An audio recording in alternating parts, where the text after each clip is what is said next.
એક વિનંતી છે કે જો તમારા મોબાઈલની અંદર મુખ્યમંત્રી બાળ આશીર્વાદ યોજનાના નામે કોઈ પણ પોસ્ટર, વિડીયો કે લિંક આવે તો તેને કોઈની પણ સાથે શેર ન કરવી અને તેને ત્યાં જ ડિલીટ કરી દેવી. હું આવું શા માટે કહી રહ્યો છું એને સમજીએ. તો ચાલો શરૂ કરીએ ફાયદાની વાત.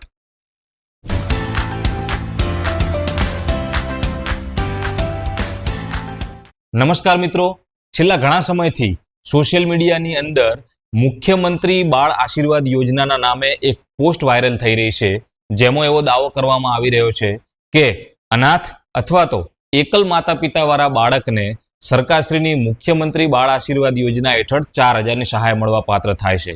આ પોસ્ટ એટલી બધી વાયરલ થઈ રહી છે કે જેને લીધે લોકો આ યોજનાના ફોર્મ લેવા માટે મથી રહ્યા છે. અને એટલા માટે જ ગુજરાત સરકારના સામાજિક ન્યાય અને અધિકારિતા વિભાગે ઓફિશિયલ રીતે પોસ્ટ કરીને જાહેર કર્યું છે કે આ જે પણ પોસ્ટ વાયરલ થઈ રહી છે એ તદ્દન ભ્રામિક અને ખોટી છે. જી હા મિત્રો, આ ઓફિશિયલ જાહેરાત પણ હું સ્ક્રીન ઉપર લગાવી દઉં છું. તો મિત્રો, હકીકતમાં ગુજરાત સરકારની અંદર આવી કોઈ જ યોજના નથી. આ મધ્યપ્રદેશ સરકારની યોજના છે, જેને ખોટી રીતે ગુજરાત સરકાર સાથે લિંક કરીને વાયરલ કરવામાં આવી રહી છે.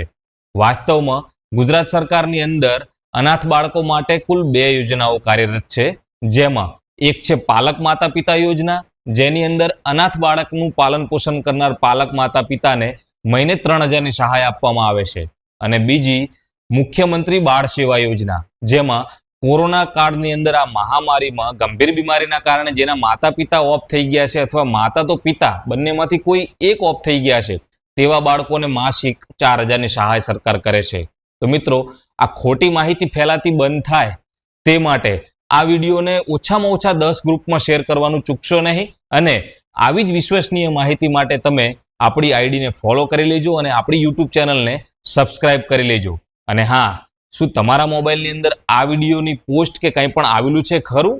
તે કોમેન્ટમાં જણાવવાનું ચૂકશો નહીં. મળીએ નવી માહિતી સાથે. ત્યાં સુધી જય ખોડિયાર.